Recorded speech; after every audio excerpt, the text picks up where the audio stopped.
So first off, I guess I'd better start this show by apologizing to you guys for not having a show last week. I was going to have a guest on last week and then they canceled. And honestly, the news cycle was so crazy, I couldn't really figure out what to cover, which is the trouble on some of these podcasts, or really any medium that you're working with in terms of content creation and political commentary. Nevertheless, I have a show for you today. It's Wednesday, and I'm going to be covering 3 big topics that have come up recently. And by the way, welcome to the Whitfield Report and all that jazz. You know who I am, Sam Whitfield. You can follow me on Twitter at SamW_NGC, hashtag WA Podcast. You can follow me at Sam Whitfield on gab.ai. And you can go to my website at thesamwhitfield.com. All of those links, of course, are on the homepage for the podcast. So if you want to go check those out, be my guest. All of the other stuff you can check out on social media. So let's just dive right into it. There are a couple of topics that I do want to discuss on this podcast. Just a mano a mano between you, the listener, wherever you're at in the past, present, future hour, and me, the host. I don't want to talk too much about the Harvey Weinstein thing, although I will cover it a little bit. But at this point, me chiming in would just be overkill. Yes, Harvey Weinstein is a horrible, horrible guy. What he did in terms of masturbating in front of women clearly is not appropriate. So I'm not saying anything that has already been said in terms of Harvey Weinstein. But the angle that I do want to cover with this, and the one thing that has really kind of been gnawing at me, is that people, at least the media, is kind of treating this like it's a groundbreaking new thing. That Harvey Weinstein, being a sexual molester, is some, big news in Hollywood. And I suppose if you're in that industry, it is. But I think for the rest of us in America, a lot of us kind of already suspected that something like this was going to come out. Maybe not about Harvey Weinstein specifically, although, to be quite honest, I'm not really surprised that he was named as a sexual molester. That really doesn't surprise me at all. He just always kind of had that vibe to me anyway. But anyway, as I was saying, what really gets to me is how people are treating this like it's, earth-shattering news. The whole idea of pedophilia and sexual molestation in Hollywood in general. That's how the news media is generally portraying this, like it's some, big first-time thing with Harvey Weinstein. But in reality, folks, we've been hearing about pedophilia in Hollywood for, the last 80 years. I mean, we've been hearing about it going back to the days of Judy Garland and The Wizard of Oz. Sorry, I had a brain fart there for a sec. But, yeah, we've been hearing about this since the days of Judy Garland and The Wizard of Oz. And not that I'm a huge fan of hers or anything like that. I like The Wizard of Oz. But I do study film and pop culture, and so inevitably Judy Garland's life does come up at some point or another. And in some of the interviews I have seen of her, and from a lot of the things that I've read about her, it's pretty clear to me that she was molested as a child. And I think she was like 13 or 14 when she did Wizard of Oz, although don't quote me on that because I don't have that right in front of me.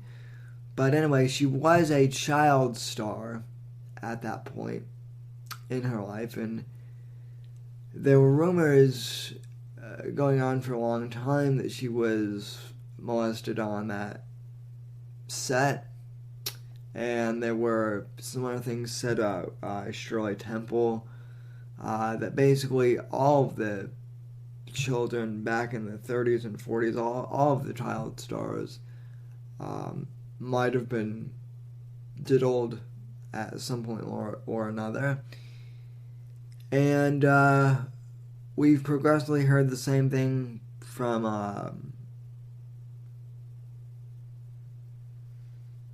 I can't remember his name. I think I heard something about Macaulay Culkin for sure. The kid from Home Alone. I've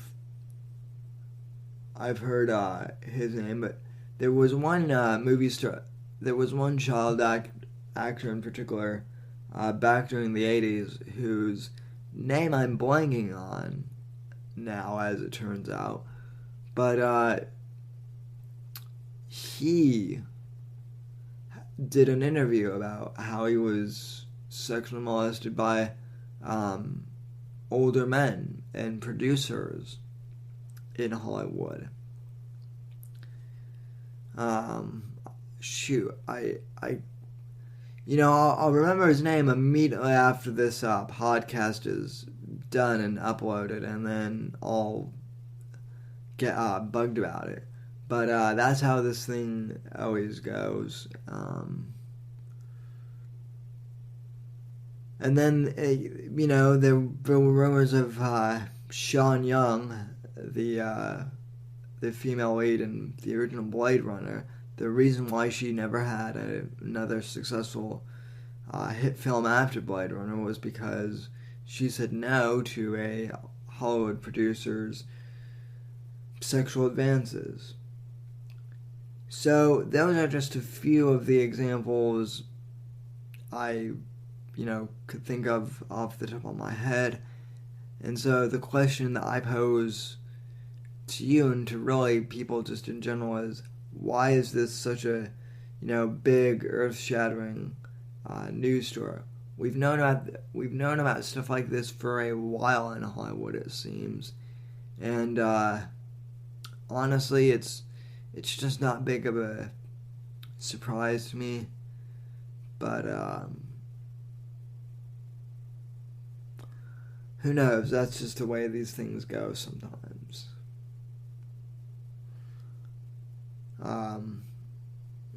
Really, there's not much else I can say on that specific given topic other than, good, I'm glad that these pedophilia rings are finally getting exposed and finally hopefully coming down.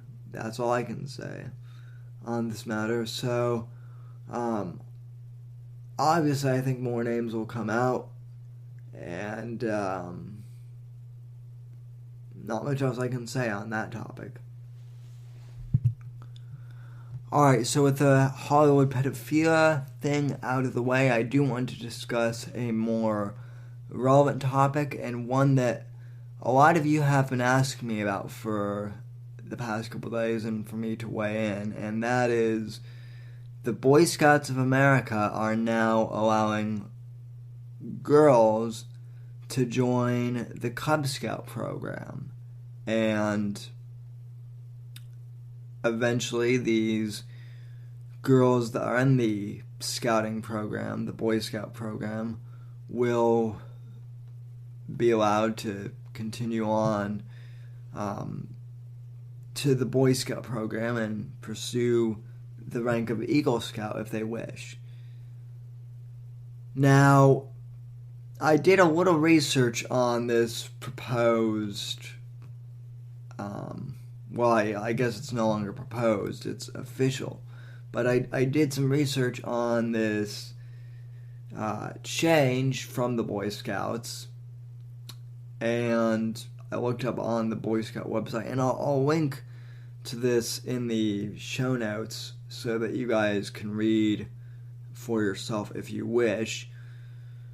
But there are a few really odd things about this decision, kind of how it was formed, or really lack of information on how it was formed, rather.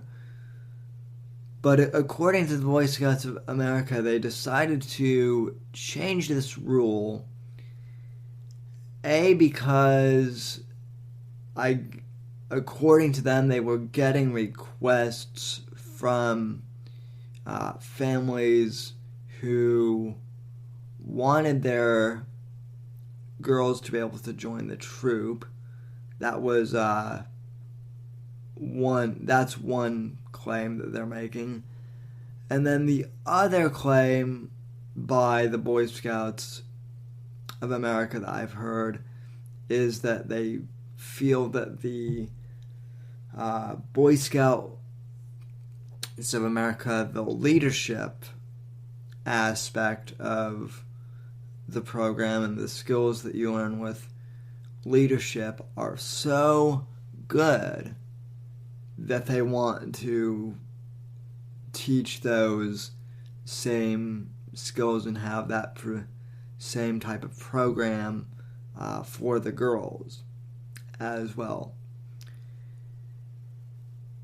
So that's the rundown of what the Boy Scouts are claiming on the website. And I'd kind of like to weigh in, because there are a few things that really have made me scratch my head about this. The first of these things that is kind of inconsistent with what I know to be true is girls asking to join the Boy Scout troop. I've never really heard of any girl asking for their parents to sign them up for the Boy Scout troop. At least when I was in Scouts, and I'm an Eagle Scout, by the way. I'm the 127th Eagle Scout in my troop, and during my entire tenure in the Boy Scouts, I never once heard a girl say, gee, I'd really like to sign up for Boy Scouts with my brother. I never heard that happen. Doesn't mean that there aren't a few cases in other troops where that didn't happen, but for the most part, I doubt that was really the case. Moreover, though, this notion that there's no other program like the Boy Scouts is, or depending on how you look at it, was true. The Boy Scouts was certainly unique. I don't think it really is anymore. But there is a unique program for girls that's, similar to the Boy Scouts, and that's obviously the Girl Scouts. And To my knowledge, they pretty much teach a lot of the same leadership skills in Boy Scouts. They're just aimed, at a targeted demographic of young women and developing girls into young women, and I see nothing wrong with that. Which leads me to ask, ultimately, why this decision was made. There had to be more of a rationale than just they wanted to give the girls access to leadership programs in scouting, because, like I said, the Girl Scouts of America already exists for young girls. And so, what exactly is it that the Boy Scouts would provide to girls that the Girl Scouts can already provide for girls themselves? So, on the surface, that's my question. Just taking their statement as is. Now, I believe personally, and I know a lot of people feel the same way, that this was politically motivated from the left and from the feminist movement and from some of these other social justice warrior iterations in politics. For years, the Boy Scouts have been under assault from the left on a multitude of things. Now, some of these things that the Boy Scouts have been ridiculed for have been just in the past, but a lot of them have been ridiculous. The only change that was proposed to the Boy Scouts that I really agree with is allowing allowing openly gay Boy Scouts to attain the rank of Eagle. And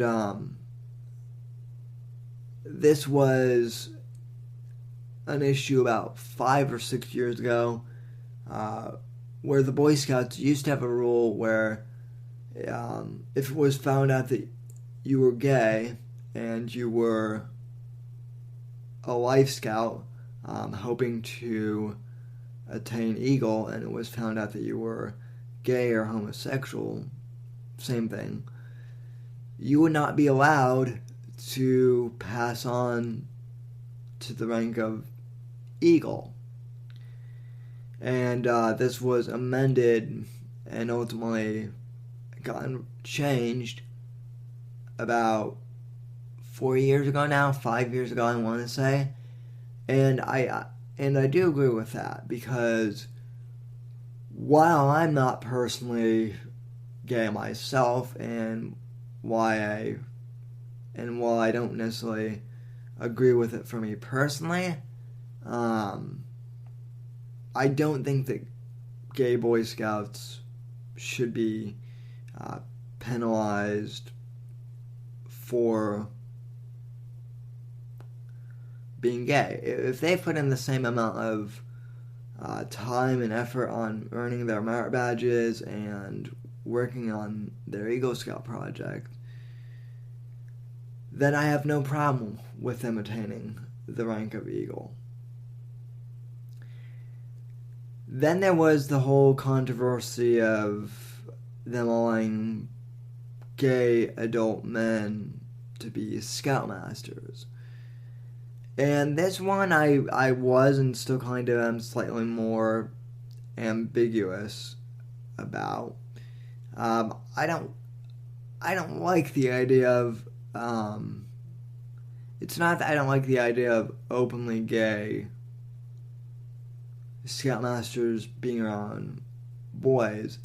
I don't like the idea that them being openly gay is really an issue when it comes to scoutmasters lead-in. if that makes sense. And if a scoutmaster, were to say to a couple boys that he's openly gay and makes a big deal out of it, that would cause me a little concern as a parent, at least if I had kids, just because I think sexuality for younger boys, at least, I think that's a little bit of a weird subject to bring up early on in life. But again, at the end of the day, I suppose I don't really have that big of a problem with it, just so long as the Scoutmasters aren't doing any, quote-unquote velvet rope activities and, molesting the kids. Which could be the same thing for supposedly straight males. But again, that's more of a pedophilia thing. So at the end of the day, I don't really have a problem with, gay Scoutmasters or gay Boy Scouts themselves. Whatever. No big deal. However,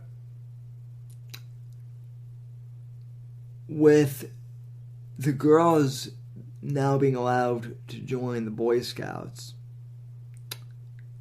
I feel as if this is another move by the third wave feminist movement to really co-opt one of the last things that boys and men have all to themselves and make it about them. Because the Boy Scouts in their eyes are a symbol of the patriarchy and of oppression, quote unquote. So my guess is that like a lot of these complaints were made about the Boy Scouts and about girls not being able to join by these third wave feminists who, let's face it, they have an agenda to change everything anyway and to commandeer everything and basically take away everything that men have to themselves in the name of gender equality, quote unquote. And again, I don't understand why the Girl Scouts, why girls necessarily need to join Boy Scouts. Again, this is a case of girls already have Girl Scouts. In fact, I was just reading an article from ABC News, which I'll also link in the show notes, that long story short, the Girl Scouts themselves aren't even happy with the decision. And they make the ultimate point, which I think, is smart on this, which is that boys and girls develop differently. And,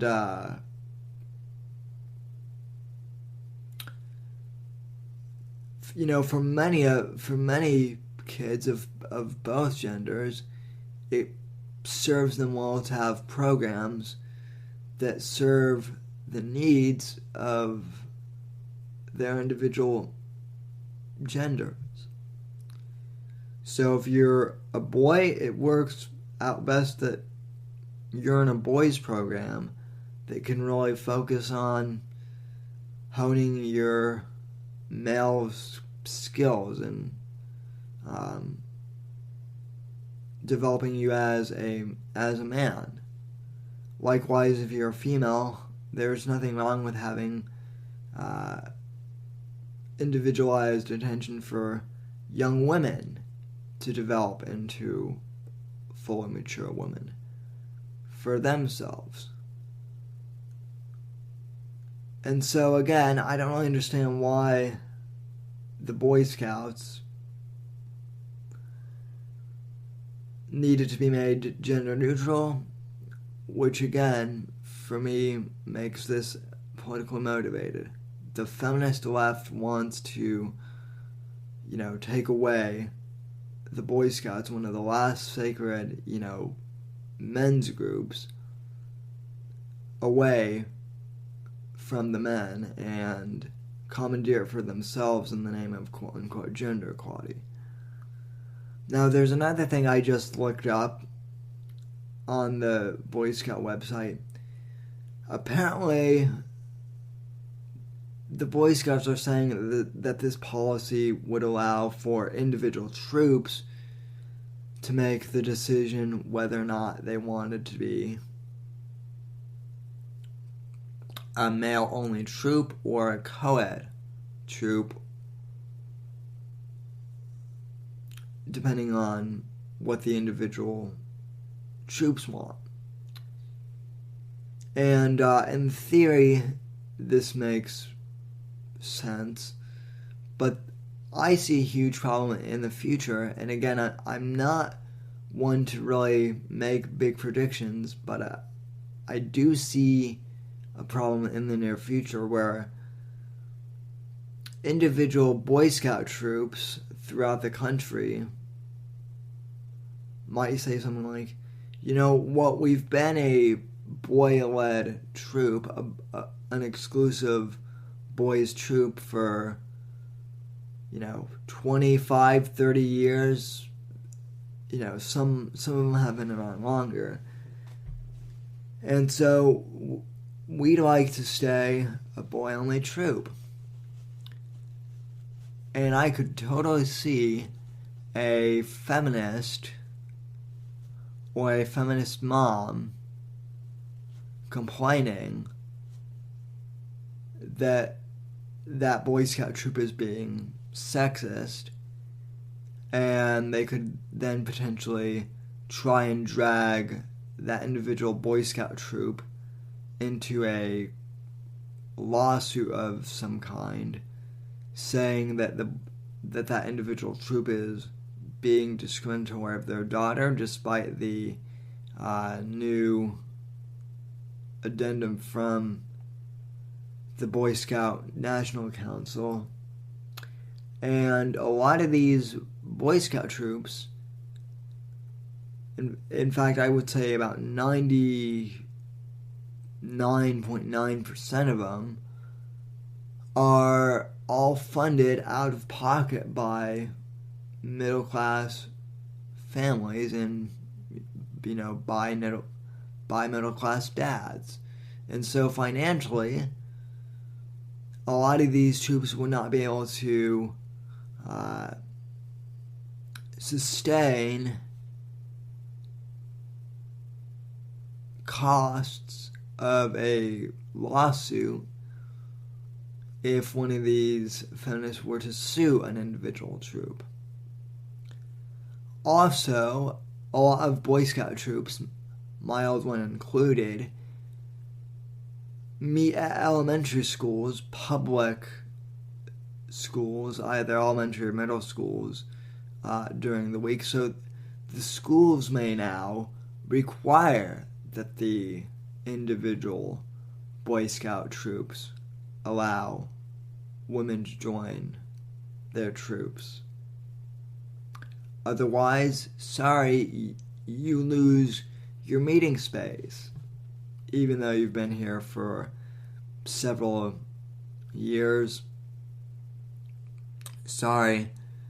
That's the unfortunate scenario I see going on here, folks. And believe it or not, it's with all the crazy gender neutral LGBT bathroom laws and all of that sense, things have gotten so extreme that I honestly wouldn't be surprised, or I should say I honestly won't be surprised when a lot of these quote-unquote girls who are just acting as feminists for political Gaines complain about the Boy Scouts. It's ludicrous. So, in my humble opinion, and I'm going to write an open letter to the Boy Scouts, I believe that the Boy Scouts should revoke this change and they should make a boys-only organization again. There are plenty of other organizations out there for girls to join. As I said earlier, they have the Girl Scouts that they can join and participate in a lot of the same activities. And if you run on a co-ed group where boys and girls can hone their skills and go camping as co-ed groups, there are plenty of camping groups and camping clubs that are all part of the public school system and part of the college system too. So if co-ed is really the concern for some of these people, if that's a legit thing, don't join the Boy Scouts or don't join the Boy Scouts. Just join your school's camping club or whatever the group name may be. It's not that hard, folks. It's pretty easy. So that's just my little rant on that. And we will almost be done with the show, but I do want to cover one more topic in this show. And that topic is Richard Spencer's speech at Florida University coming up on Thursday, so tomorrow. I first heard about this story on Monday night from Jeffrey Daniel Rojo on Facebook. I'm hoping I'm pronouncing that name correct. If not, I apologize to you, Jeff. Thanks for the article. Anyway, Governor Rick Scott has declared a state of emergency for Thursday because white nationalist Richard Spencer is speaking on the University of Florida campus in Gainesville on Thursday. This is from The Hill. And